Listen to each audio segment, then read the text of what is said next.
안녕하십니까.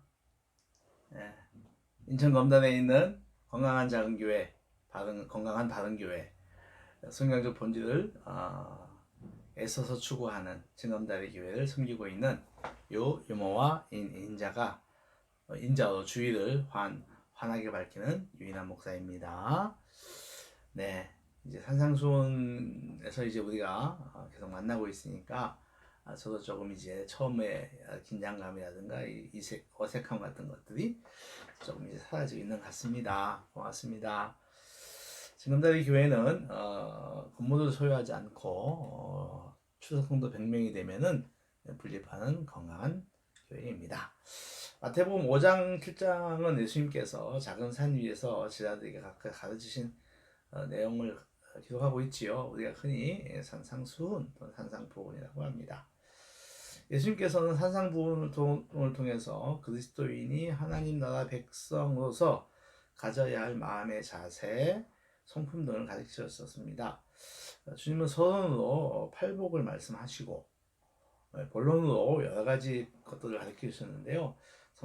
성도의 정체성으로서의 소금과 빛을 제일 먼저 말씀하시고 그 뒤를 이어서 율법에 대한 바른 이해, 또 분노와 화해, 그리고 성적인 윤리, 그리고 맹서, 그리고 악한 자에 대한 태도 등을 가르치셨습니다.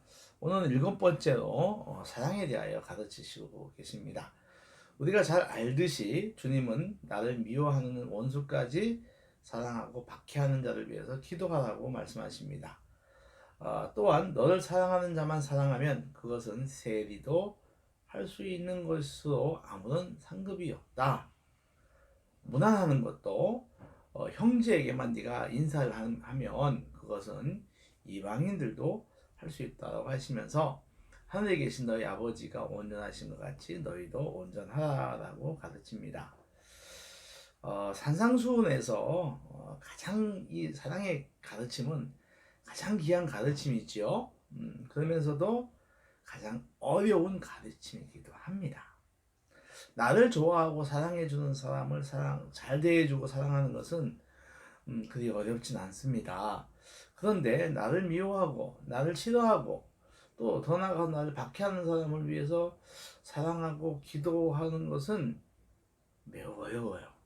그래서 이것이 귀한 가르침이면서도 아주 어려운 가르침이라는 것을 우리는 다 알고 있습니다. 그런데 주님은 이 어려운 것을 우리에게 요구하십니다. 상급을 말씀하시지요. 너의 상이 없을 것이다.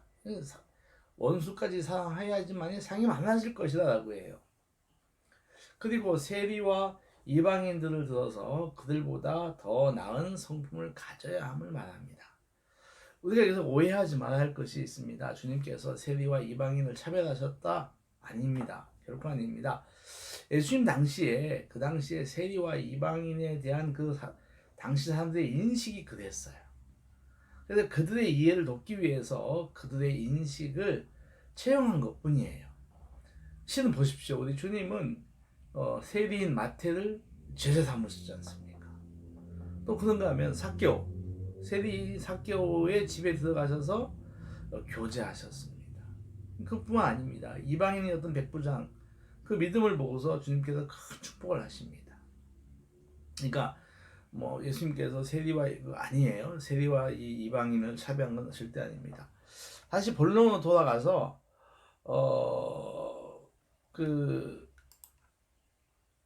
주님은 원수를 사랑하고 박해하는 자를 위해 기도할 수 있는 근거로 하늘에 계신 하나님을 이야기합니다. 하늘에 계신 하나님 이야기하는데 주님 말씀 이런 거죠. 첫째, 하나님께서 태양과 비를 악인과 선인에게 동일하게 내려주셨다.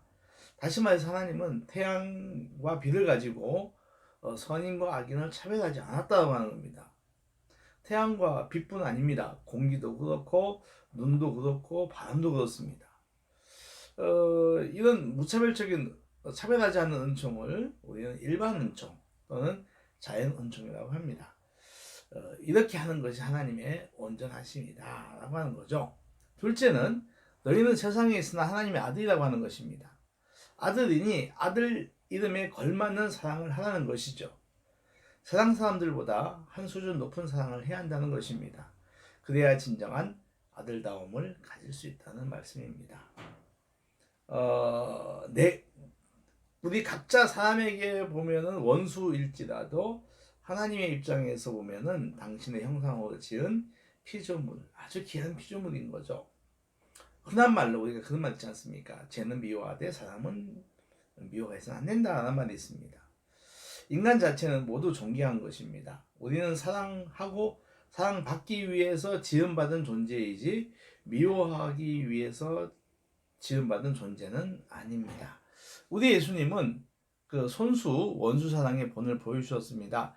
주님 십자가에서 피를 흘리며 죽어가시면서도 당신을 십자가에 매단 사람들을 용서해 달라고 하나님께 기도하십니다. 과연 우리 예수님이시죠? 그런데 이 원수를 사랑했던 사람들도 있습니다.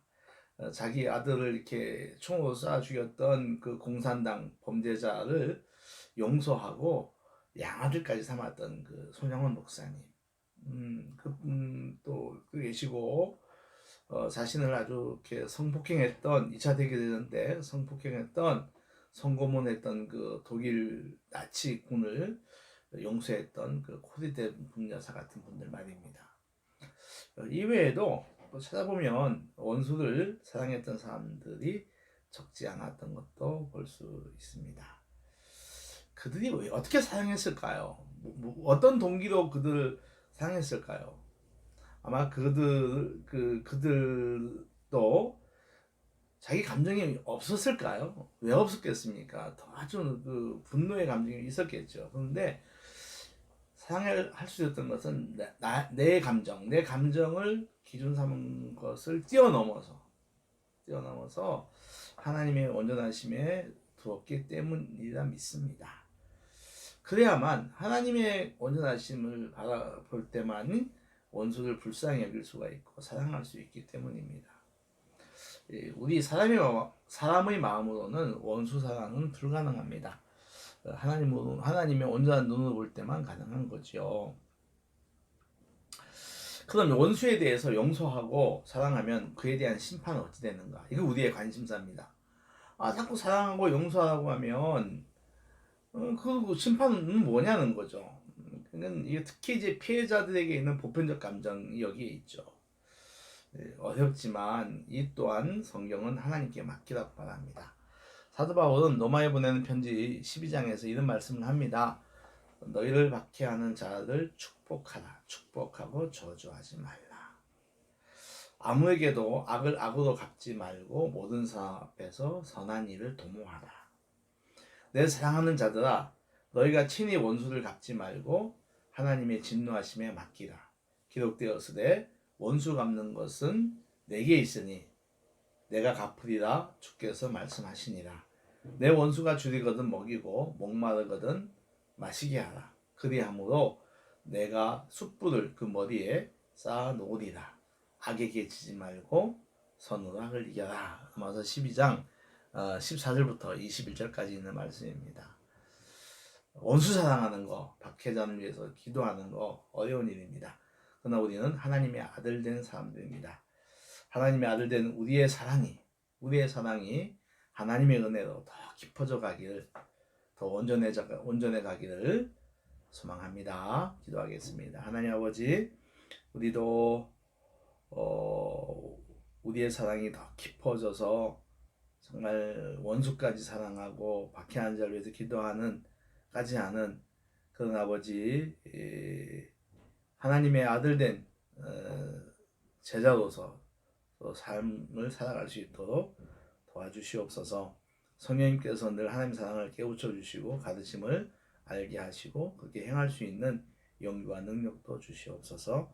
우리 주 예수님의 이름으로 기도합나이다. 아멘. 예, 마쳤습니다. 사랑합니다. 네, 고맙습니다. 다음 시간에 또 뵙겠습니다.